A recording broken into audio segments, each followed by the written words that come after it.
deck is the Gustave. Now, I do not want to stop streaming or anything. Last deck is the Gustave Dore tarot. This deck is actually all in black and white, and there are some pieces of artwork that are kind of pointing towards like the Divine Comedy and whatnot. And actually, one of my favorite artworks of Satanas is in this deck. One of my favorites. So let's get this thing cracked open. Just rip it. Look at this.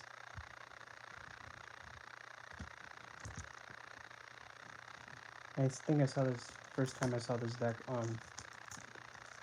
I don't think it was even like on Amazon or anything like that. I think it was on this this other place. Actually, it's where I got my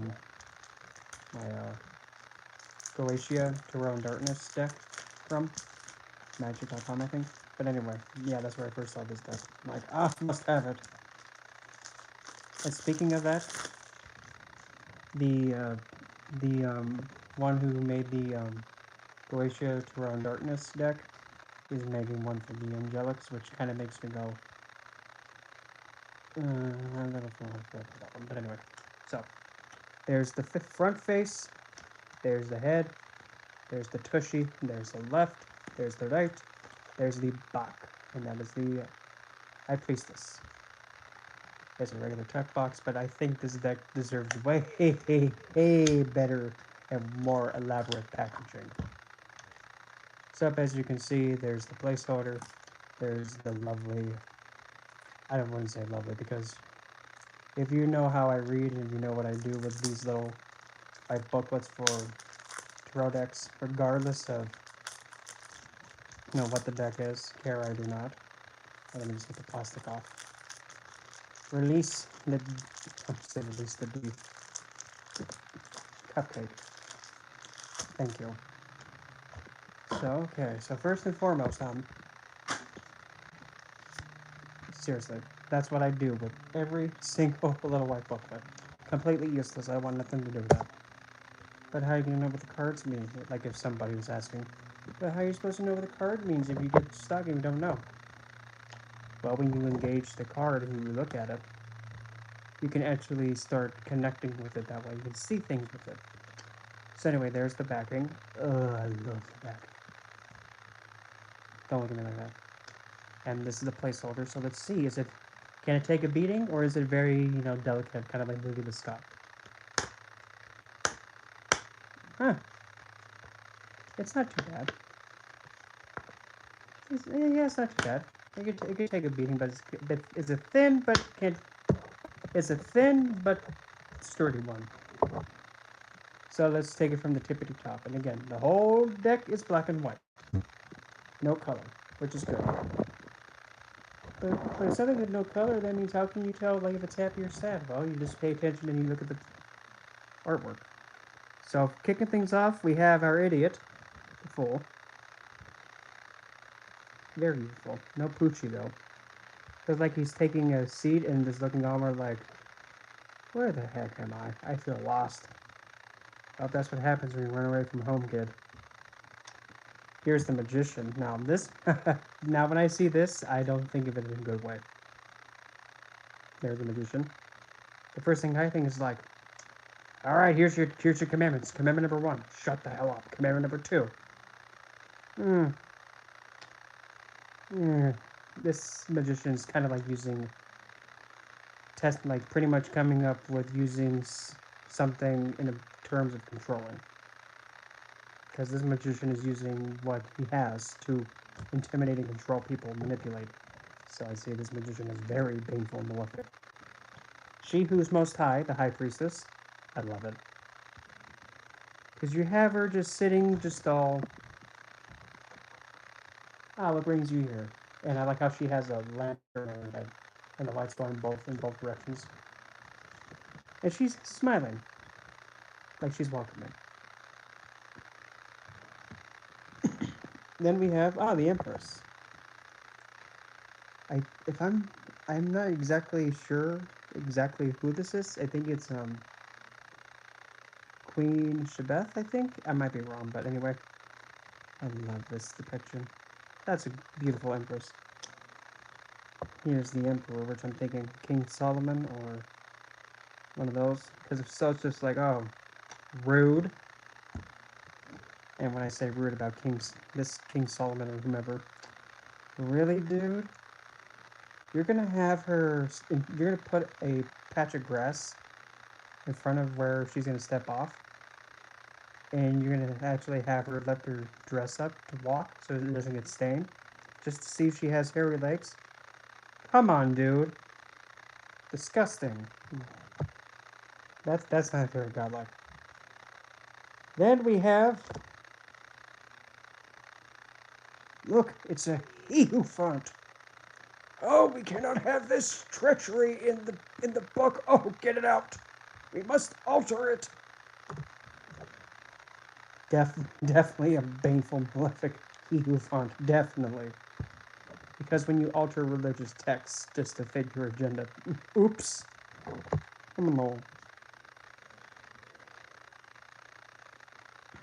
Here's the lovers, where we have an angelic figure and an Adam and Eve figure. And it's kind of funny because the Adam and Eve figure are just looking at the angel just like, really, dude? Especially Eve, she's just like,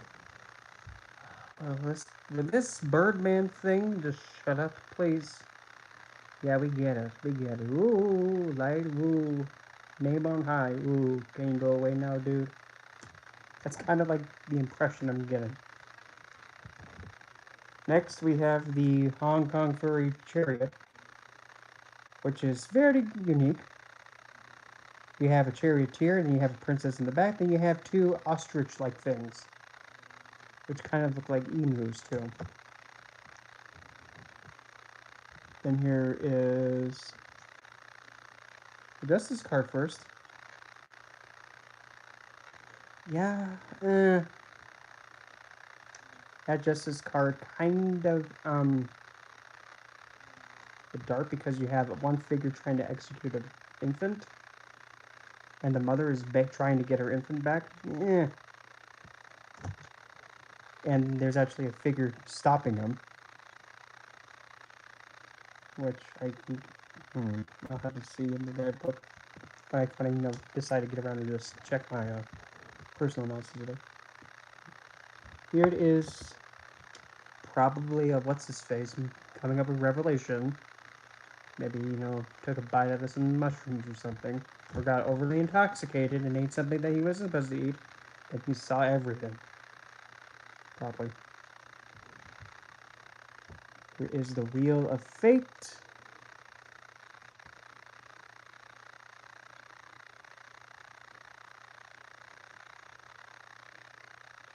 Which is interesting because there's no wheel in this. And there's a skeleton figure sitting, so, very interesting.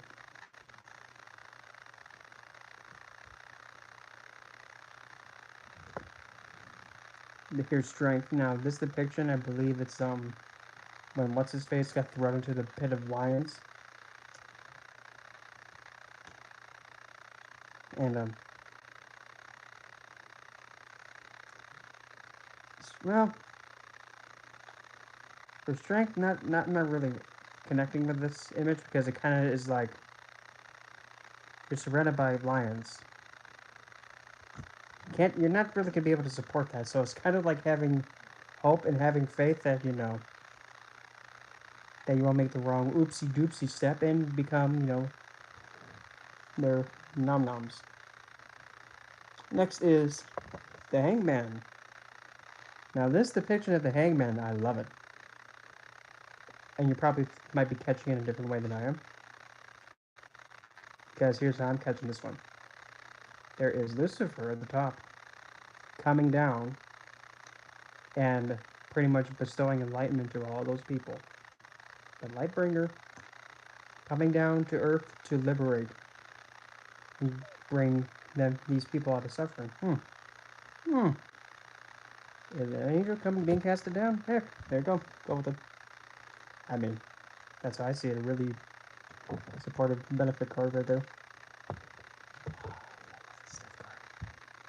It is a Grim Reaper figure with a sickle and a black bird sitting on the moon like, Cupcake, you're gonna lose your... Off with his head. Here's Empress. Even though this depiction is kind of not really paying attention to the alchemical process, but I can vibe with it. Here we go. There's the devil. Just honest, I love this depiction. I just absolutely adore it. Then we have the one and the only big major tower of almost a big oopsie doopsie. Tower of Babel. But ironically, that tower is standing. So for me, I'm not saying this is a Babel tower. I'm saying it's like, oh, everybody come together. Let's go up there, you know. See if this god figure is legit. Then we have the star, which is, I think this is exactly right when they got out of Inferno. Dante and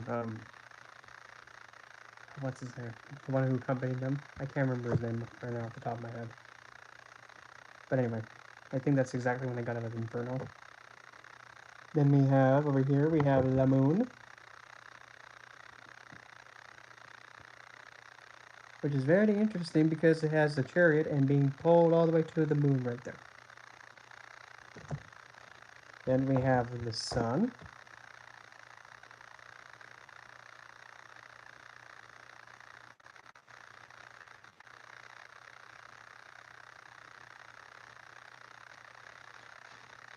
In this depiction, I mean, I have to say, when you have like Lucifer actually like reaching out for the sun card, I mean, I'm sold. That's the best sun card I've seen in a long time.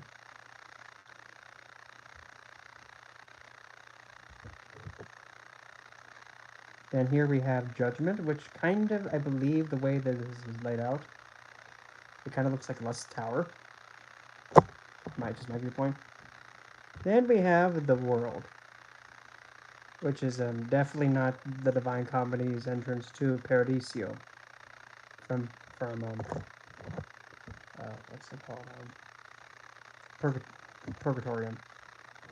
Next, okay, now we're gonna break this into the four suitsies. We're gonna have one pile be the wet ones.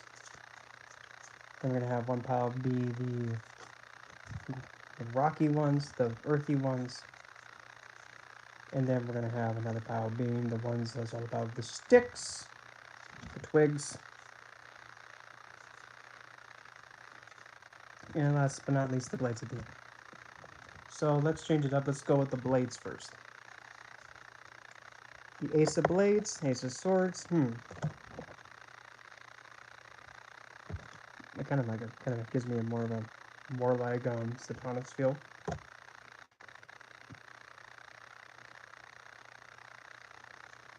There is the 2. Oh, this is cute on this, actually. Here's the 3 of Blades. Now the thing is, this 3 of Blades, the heart isn't injured because it's decaying from the inside. So that can be like a love that's internally harming itself. Here is the 4 of Blades. It's like he fought until literally he got exhausted that he kicked the bucket. Let me know when you're, not having a little thing being between your legs making that noise. I'll wait. Oh, good. Here's the 5 of Blades. I like this one. Oh, by George, he hit me in the head. By George, he also hit me in the head. And there's a woman sitting there just like, wow, you two are dumb. Then here's the 6 of Blades. There's the 6.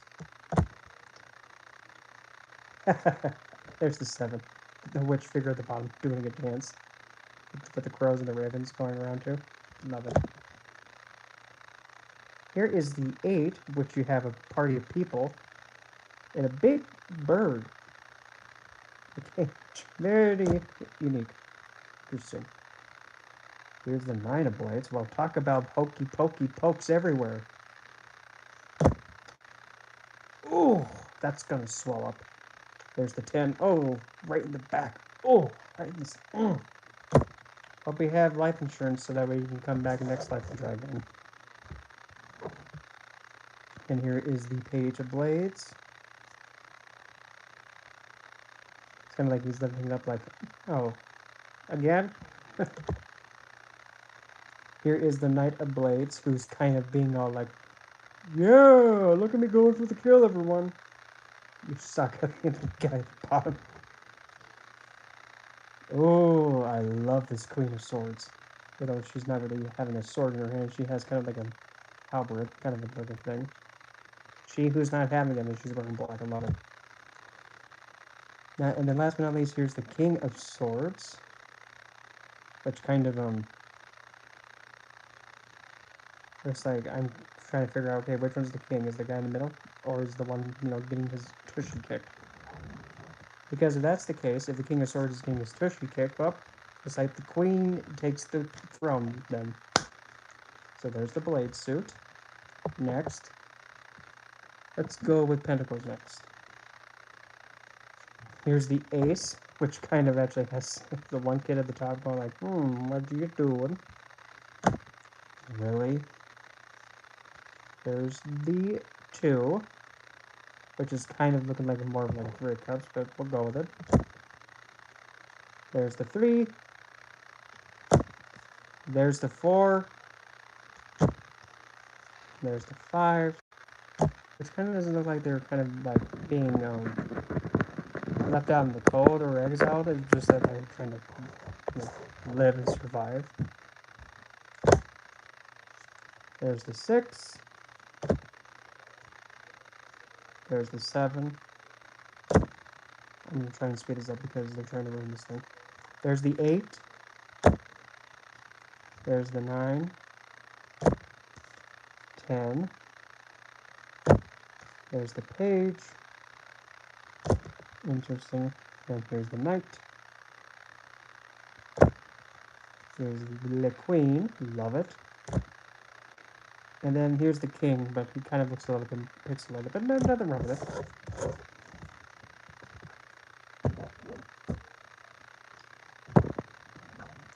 We'll do the sticks next.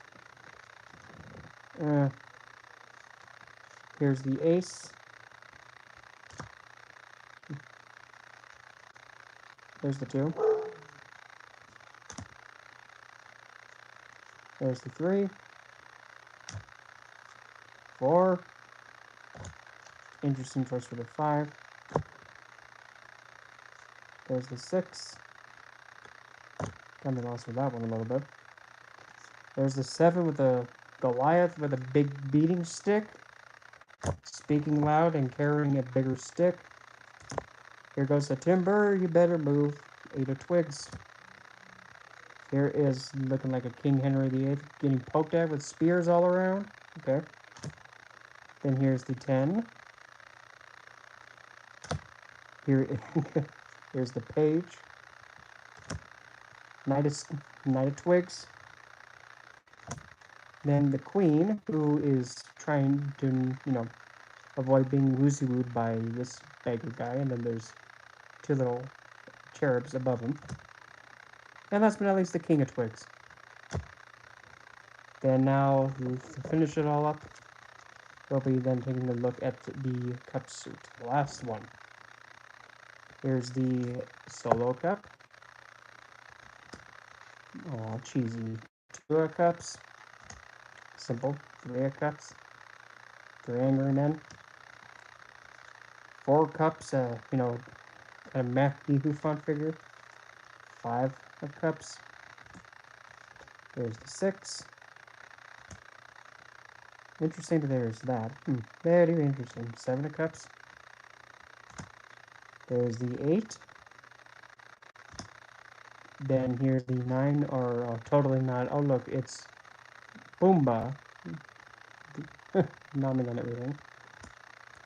Then the 10. There's the page. Then the knight. Here's my card. Divine, flawless, and even has like a peacock feather fan. Love it. And last but not least, the Knight of Cups, the King of Cups. This looks kind of like, oh look, it's Humpty Dumpty's had a great tushy hit. So for me, this deck, I love it. I love that new deck smell. Don't look at me like that, but anyway.